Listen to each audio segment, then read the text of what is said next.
சிவபெருமானின் ரகசிய தேர்வு. உங்களை மட்டுமே தேடி வரும் 3 தெய்வீக அறிகுறிகள். நண்பர்களே, இந்த தருணம் சாதாரணமானது அல்ல. இந்த குரல் இப்போது உங்கள் செவிகளை வந்தடைவது ஒரு எதேச்சையான நிகழ்வும் அல்ல.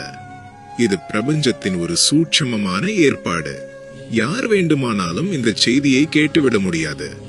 எப்போது ஒரு மனிதனுக்கு திருமாலின் அருளும் சிவபெருமானின் ஆசியும் பிரபஞ்சத்தின் அதிர்வும் ஒரே நேர்கோட்டில் இணைகிறதோ அப்போதுதான் இந்த ரகசிய கதவு திறக்கும். இன்று நான் பேசப்போவது சாதாரண விஷயம் அல்ல. அது சிவபெருமானின் தேர்வு. இந்த பாக்கியம் கோடியில் ஒருவருக்கு, அதாவது வெறும் 1% மனிதர்களுக்கே கிடைக்கக்கூடிய ஒரு ரகசிய அடையாளம். சிவபெருமான் யாரையும் அவ்வளவு எளிதாக தேர்ந்தெடுக்க மாட்டார். ஆனால் அவர் ஒருவரை தேர்ந்தெடுத்து விட்டால் அந்த மனிதனின் வாழ்க்கையை தலைகீழாக புரட்டி போட்டு அவனை வேறொரு உயர்ந்த நிலைக்கு கொண்டு செல்வார். அந்த மாற்றம் வரப்போகிறது என்பதை ஆரம்பத்தில் மனித மனம் உணராது. ஆனால் அதற்கான அறிகுறிகள் முன்கூட்டியே தோன்ற ஆரம்பிக்கும். இன்று சிவபெருமான் உங்களை தேர்ந்தெடுத்து விட்டார் என்பதை உணர்த்தும் அந்த 3 தெய்வீக சக்தி வாய்ந்த அறிகுறிகளை துல்லியமாக பார்க்க போகிறோம். இதை ஆழமாக கேளுங்கள். அடையாளம் 1. காரணமில்லாத மன உளைச்சல் மற்றும் விழிப்புணர்வு, தி டிவைன் ரெஸ்ட்லெஸ்னஸ். ஒரு காலகட்டத்தில் உங்கள் மனம் எந்த காரணமும் இல்லாமல் அமைதியற்று இருக்கும். உண்மையில் உங்கள் வாழ்க்கையில் பெரிய சோகங்களோ பிரச்சனைகளோ இல்லாத நாட்களில் கூட உள்மனதில் இனம் புரியாத ஒரு தவிப்பு இருக்கும். நான் எனக்கு தெரியாத ஏதோ ஒரு பாதைக்காக காத்திருக்கிறேனா? இப்போது வாழும் வாழ்க்கையிலிருந்து நான் வெளியேற வேண்டுமா என்ற கேள்விகள் உங்களுக்குள்ளேயே எழும். சில சமயங்களில் நீங்கள் ஒரே இடத்தில் அமைதியாக அமர்ந்திருந்தாலும் உங்கள் மனம் எங்கேயோ ஓடிக்கொண்டிருப்பதைப் போல தோன்றும். இதை நீங்கள் வெறும் பதற்றம், ஆங்ஸைட்டி என்றோ அல்லது அதிகப்படியான சிந்தனை, ஓவர் திங்கிங் என்றோ தவறாக நினைக்கலாம். ஆனால் அது சாதாரண பதற்றம் இல்லை. அது சிவபெருமானின் முதல் அழைப்பு. ஒரு பெரிய மாற்றத்தை உங்களுக்குள் நிகழ்த்தும் முன்பு சிவன் உங்கள் ஆன்மாவை சுத்தம் செய்யும் படலம் இது. இதில் 2 விஷயங்கள் நடக்கும். 1. நீங்கள் நீங்களாகவே இல்லாதது போல திடீரென ஆத்மார்த்தமான அமைதிக்கு செல்வீர்கள். அல்லது உங்களுக்கு சம்பந்தமே இல்லாதது போல சத்தமாக வெடித்து சிதறுவீர்கள். இவை இரண்டுமே ஒன்றைத்தான் குறிக்கின்றன. சிவன் உங்களை செதுக்க மோல்ட் ஆரம்பித்து விட்டார். உங்களுக்குள் இருக்கும் அந்த அமைதியின்மை, அந்த நெருப்பு சாதாரணமானது அல்ல. அது உங்களின் பழைய கர்மாக்கள் எரியும் வாசம். இதுவே சிவனின் முதல் அடையாளம். அடையாளம் 2. தனிமைக்கு இழுக்கும் தெய்வீக சக்தி, தி சேக்ரெட் ஐசோலேஷன். சிவபெருமான் ஒருபோதும் யாரையும் கூட்டத்திற்குள் அழைப்பதில்லை. அவர் தேர்ந்தெடுத்த ஆன்மாவை அவர் எப்போதும் தனிமைக்குத்தான் இழுப்பார்.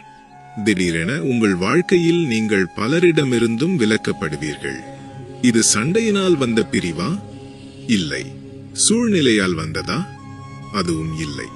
இது முழுக்க முழுக்க அவருடைய திட்டம். நீங்கள் விரும்பினாலும் விரும்பாவிட்டாலும் சிலர் தானாகவே உங்கள் வாழ்க்கையை விட்டு விலகுவார்கள். மிக நெருக்கமாக இருந்தவர்கள் கூட உங்களை புரிந்து கொள்ளாமல் போவார்கள். சில உறவுகள் மங்கி மறையும். இது நிச்சயமாக உங்களுக்கு மிகுந்த வலியை தரும். ஆனால் இந்த புண்படுதலே ஒரு தெய்வீக பயிற்சி என்பதை நீங்கள் உணர வேண்டும். சிவன் உங்களை தனிமைப்படுத்துவது ஒரு மகத்தான காரணத்திற்காகத்தான். இறைவனின் குரலை இரைச்சலில் கேட்க முடியாது. அதை ஆழ்ந்த அமைதியில் மட்டுமே கேட்க முடியும். சிவன் உங்களிடம் பேச விரும்புகிறார். ஆனால் அவர் சத்தமாக பேச மாட்டார். உங்கள் உள்ளுணர்வில் ஒலிக்கும் அமைதியில்தான் அவர் பேசுவார். சமீபத்தில் நீங்கள் காரணமில்லாமல் தனிமையை விரும்புகிறீர்களா? அல்லது தனிமைப்படுத்தப்பட்டீர்களா? வருந்தாதீர்கள். அது சிவனின் 2வது மற்றும் மிக முக்கியமான அடையாளம். தனிமை என்பது தண்டனை அல்ல, அது ஒரு தவம். அடையாளம் 3. தடைகளுக்கு பின் வரும் விஸ்வரூப வெற்றி, தி டிவைன் ரீசெட். சிவன் ஒருவரை தேர்ந்தெடுத்து விட்டால் அவருடைய பழைய வாழ்க்கை முறை முற்றிலுமாக உடைக்கப்படும். நீங்கள் எதை தொட்டாலும் அங்கே ஒரு தடை வரும். சில மாதங்கள் வாழ்க்கை ஸ்தம்பித்தது போலவும் நினைத்ததை விட மிக தாமதமாகவும் நகரும். பணியில் தடைகள், உறவில் சிக்கல்கள், தோல்விகள், விரக்தி, மன அழுத்தம் என எல்லாம் உங்களை சூழ்ந்து கொள்ளும். நண்பர்களே, இது நீங்கள் செய்த தவறுக்கான தண்டனை அல்ல. இது ஒரு டிவைன் ரீசெட். சிவன் உங்களுக்காக புதிதாக ஒரு ராஜபாதையை அமைத்துக் கொண்டிருக்கிறார். அந்த புதிய பாதை தயாராகும் வரை உங்கள் பழைய பாதை அழிக்கப்படுகிறது.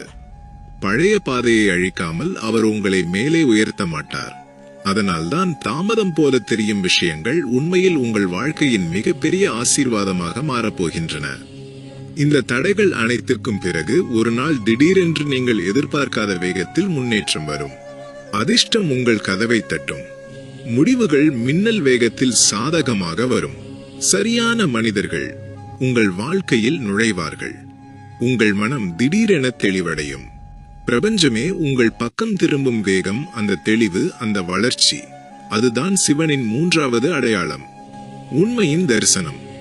இப்போது ஒரு ரகசியத்தை சொல்கிறேன்.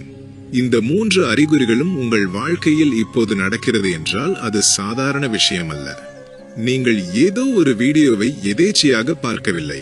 இது உங்களுக்கு வரவேண்டிய நேரத்தில் மட்டுமே வரும் இறைவனின் குரல்.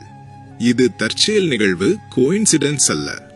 சிவன் உங்களை தேர்ந்தெடுத்து விட்டார். அவர் உங்களை மாற்றப் போகிறார். உங்களை உயர்த்தப் போகிறார். உங்களை காக்கப் போகிறார். சிவன் ஒப்புதல் அளித்த பாதையை யாராலும் மறைக்கவோ தடுக்கவோ முடியாது. உங்களுக்குள் ஏற்படும் அந்த அமைதியின்மை உங்கள் கர்மா எரியும் தருணம். சிவன் உங்களை அடுத்த கட்டத்திற்கு அழைப்பதற்கு முன் உங்கள் பழைய பாத்திரத்தை உடைக்கிறார். அதனால்தான் கணிக்க முடியாத மாற்றங்கள் நிகழ்கின்றன. பழைய விஷயங்கள் போதும் என்று தோன்றும். பழைய பயம் உடைந்து புதிய தெளிவு பிறக்கும். இது ஒரு தெய்வீக குழப்பம், டிவைன் கன்ஃபியூஷன். இது வருகிறதென்றால் புரிந்து கொள்ளுங்கள், சிவன் உங்களுக்குள்ளே ஒரு புதிய உங்களை உருவாக்கி கொண்டிருக்கிறார். தனிமை என்பது சிவன் கொடுக்கும் பயிற்சி, ட்ரெய்னிங். கூட்டத்தில் இறைவனின் குரல் கேட்காது என்பதால் அவர் உங்களை தனியே அழைத்துச் செல்கிறார். தனிமையில் தள்ளப்பட்டவர்கள் சாதாரண மனிதர்கள் அல்ல, ஒரு மாபெரும் மாற்றத்திற்கு தயார் செய்யப்படும் ஆன்மாக்கள் அவர்கள். இப்போது உங்கள் உள்ளுணர்வு, இன்ட்யூஷன் அதிகரிக்கும். எதிர்காலம் பற்றிய தெளிவு பிறக்கும். உங்கள் வாழ்க்கையிலிருந்து விலகியவர்கள் சிவன் நடத்திய வடிகட்டல், ஃபில்டரிங் ப்ராசஸ். உங்கள் வளர்ச்சிக்கு தடையானவர்களை சிவனே நீக்கிவிட்டார். தடைகள் என்பது வீழ்ச்சி அல்ல, அது உங்களை சரியான பாதையில் நிறுத்துவதற்கான அலைன்மெண்ட். நீங்கள் செல்லும் பாதை சிறியது, சிவன் தரப்போகும் பாதை பெரியது. அதனால் அவர், இதை உடைக்கிறேன், அப்போதுதான் என்னால் பிரம்மாண்டத்தை உருவாக்க முடியும் என்கிறார். இங்குதான் வாழ்க்கையின் திருப்பம் அமையும். தடை உள்ள இடத்தில்தான் அடுத்தடுத்து அற்புதங்கள் நிகழும். நீங்கள் வருடக்கணக்காக முயன்ற விஷயங்கள் சிவனின் நேரத்தில், சிவா டைமிங், நொடிப்பொழுதில் நடந்து முடியும். நீங்கள் இப்போது இருக்கும் வேகத்திலிருந்து விமான வேகத்திற்கு மாறுவீர்கள். இதுவரை நீங்கள் தனிமையில் சிந்திய கண்ணீரும் யாருக்கும் தெரியாமல் தாங்கிக் கொண்ட வலிகளும் வீண் போகவில்லை. அவை அனைத்தையும் சிவன் பார்த்து கொண்டிருக்கிறார். அவர் தேர்ந்தெடுக்கும் மனிதர்களின் எதிர்காலம் அவர்கள் கற்பனை செய்வதை விட உயர்ந்ததாக இருக்கும். உங்கள் கதை மாறப்போகிறது. உங்கள் வாழ்க்கையில் ஒரு பெரிய திருப்பம் வரப்போகிறது. இதை நான் சொல்லவில்லை, உங்கள் ஆன்மாவின் ஆற்றலை பார்த்து சிவனே சொல்கிறார். அவர் கையெழுத்திட்ட பாதை உங்களை தேடி வருகிறது. நீங்கள் பட்ட கஷ்டங்கள் அனைத்தும் ஒரு நாள் அர்த்தமுள்ளதாக மாறும். சிவன் உங்களை தேர்ந்தெடுத்து விட்டார். இனி உங்களை தடுக்க எந்த சக்தியாலும் முடியாது. ஓம் நம சிவாய.